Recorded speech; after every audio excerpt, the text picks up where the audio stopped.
But what kind of code data could not go at the time it's supposed to go? It could be interface issues, or it can be software. So we didn't know where to start. Fortunately for us, where the initial problem was found by a validation group, and what they did, they immediately after the problem, they sampled the memory and provided this memory dump to the designer for initial analysis. And also, which simplified a little bit problem, the data were organized in packets, and each packet has a header with a very specific pattern. So we saw this pattern repeating and in the place we're supposed to be, and one packet was misplaced. So that was our first clue. And then we thought, okay, maybe the problem is with the during DMA transfer, something DMA engine which is not going quite right. So the problem was the following. This is our DMA, and the data were transferred from internal memory to system memory.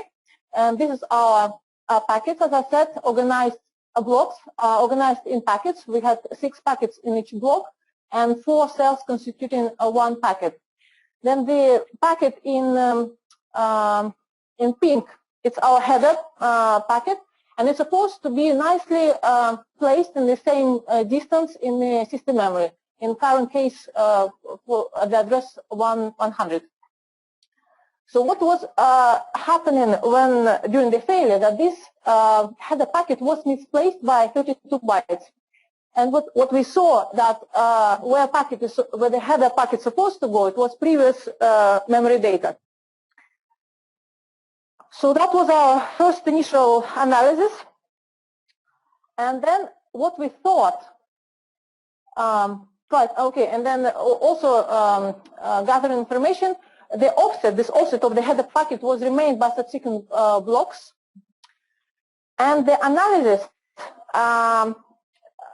we thought, actually it was done by the designer, we thought, okay, maybe the DMA pointers are corrupted. So that was our first version, and that's we stuck with this version because it was the most probable. And the idea was, okay, let's write a property for correct pointers. And if our hypothesis is correct and the problem is with pointers, then whilst running this property with formal tools, the tool should come with a counterexample which would point to the source of the problem. And that's what we did. So our correct pointers behavior assertion is going like this. Assuming the right pointers was correct at the start of the transfer, the value of the pointer at the end of the transfer would also be correct. Obviously, because the block was so huge, what we did to narrow the search space, we took the exact values of the pointers and of the start and end address of the transfer as we see during the failure. And that is to narrow down the search and the help formal tool to identify the problem. Okay, that's visualization of our correct pointers behavior assertion. So 2 memories, internal and system.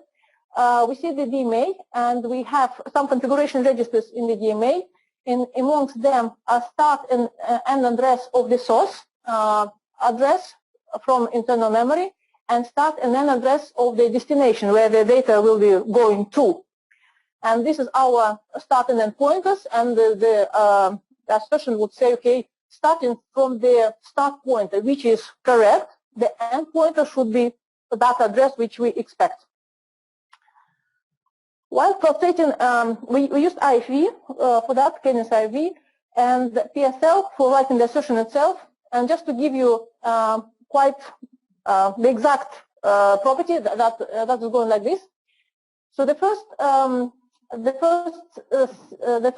state in the sequence says when we are, and we actually looked quite deep into design because, well, that was the point. The designer was there to understand and have intimate knowledge of the design, and that we used this knowledge. So the property would say if we are in the DMA state, which is receive pointers, followed by the state of the DMA when the data would be read with the configuration register that we saw during the failures. And we can recognize bus base and bus stop. That is a start and end address of the system memory where the data is going to. Then we have our write pointer that we were going to check. And then other configuration registers which are appear to be after investigation not relevant, but we did put them anyway to narrow the search space. So after this state, then what happened in what was happening in our DMA after the transfer was done, the end pointer was written back to the internal memory, and then that's what our property is saying. So then some not interesting state, but at the moment when the write pointer was written back to the internal memory, we should have the pointer, the end pointer, the value that we exactly expecting. So that's our pointer, end pointer, and that is calculated from the write pointer plus packet size. And that is memory request and memory grant. That's the moment when this end pointer is written back to the system memory. So that's the exact representation of this correct pointers behavior in PSL. Right? Okay, just the that's just the assertion was not enough. Obviously, we needed to put some constraints on it. So what constraints we did put? We cut off all configuration registers, and so we could put the scene during the failure values directly into these configuration registers. Also, we had special interface through which the DMA would be programmed, and we prohibited any activities through this interface because we were not interested at the phase where the DMA was programmed. And how did we do that? Just forcing the request on that interface to 0. And our internal and system internal memory interface were connected through standard ST-bus interface, and we put standard constraints which we already had at the time on these interfaces. And we had one specific interface, and then again we put some constraints on it, basically saying that if there is a request coming from DMA, it will be eventually granted. Okay, so that's the constraints and assumptions visualized. So on the top, this is our configuration interface. And we can see how we prohibited any activities on that, saying that configuration request signal is always 0. So this is our standard interface, ST-bus interface, representing internal system memory, and the constraints were already developed, the whole package, so we put in there. This is our specific interface, saying that if there is a request from DMA, it eventually acknowledged. And and you can see that the configuration registers are cut off with the help of cut points, and we constrained these registers to be the exact value as we see during the failure. Okay, that's our constraints. So we run this with IP, and hurrah! It came with a counterexample. And when we explored this counterexample, we saw where the problem was. So very briefly, what the problem was, I will not go much into details. Basically, we have few FSMs. One of them were main, which would go through very generic states like sending data, receiving pointers, updating pointers, etc. And was some auxiliary FSM, among them writing FSM. And what was happening during the failure, that main FSM would go from one state, which is receive pointers, to another one, which is read data unconditionally. And it would suppose during this transition that writing FSM would be in an idle state. But then what happened, if on system interface it was a delay acknowledging the request, our writing FSM would still in a fourth cell state. And then, and then main FSM, regardless, would go from one state to another and update pointers. But then writing FSM was not ready for that. That's why we saw our block offset by 32 bytes because the address was incremented, but writing FSM was not ready for that. It's not a lot of details, just but I'll give you idea what was wrong. That's another representation of the problem.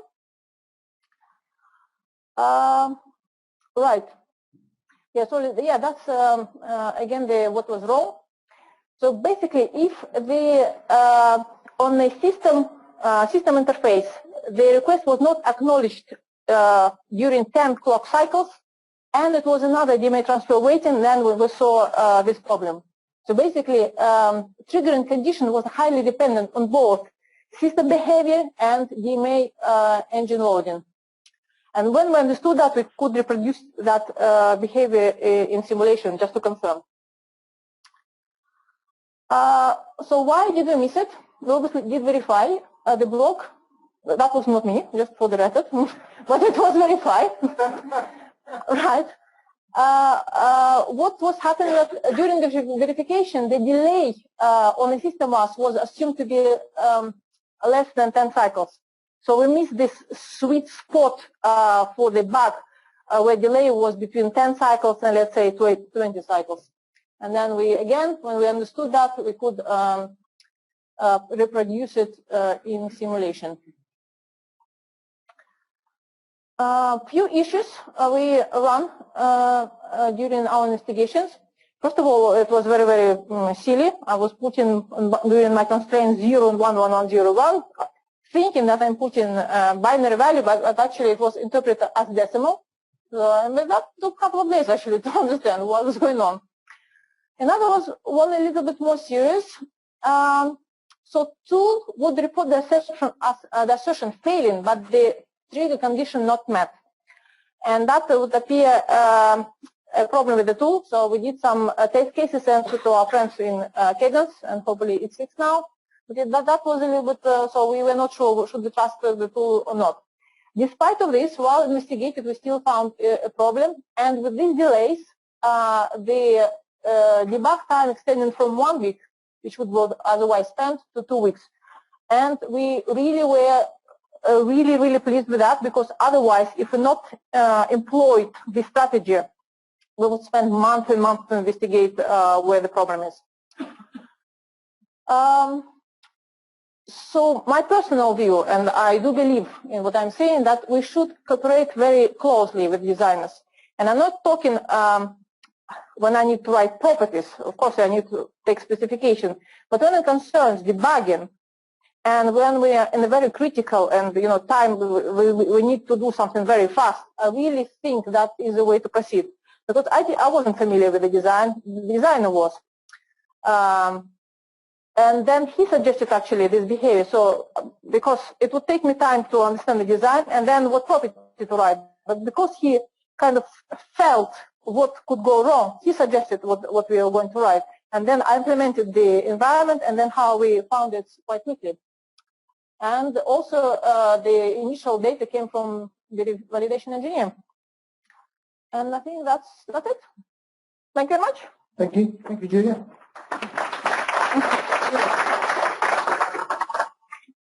Do you have any questions, Julia, on this? James?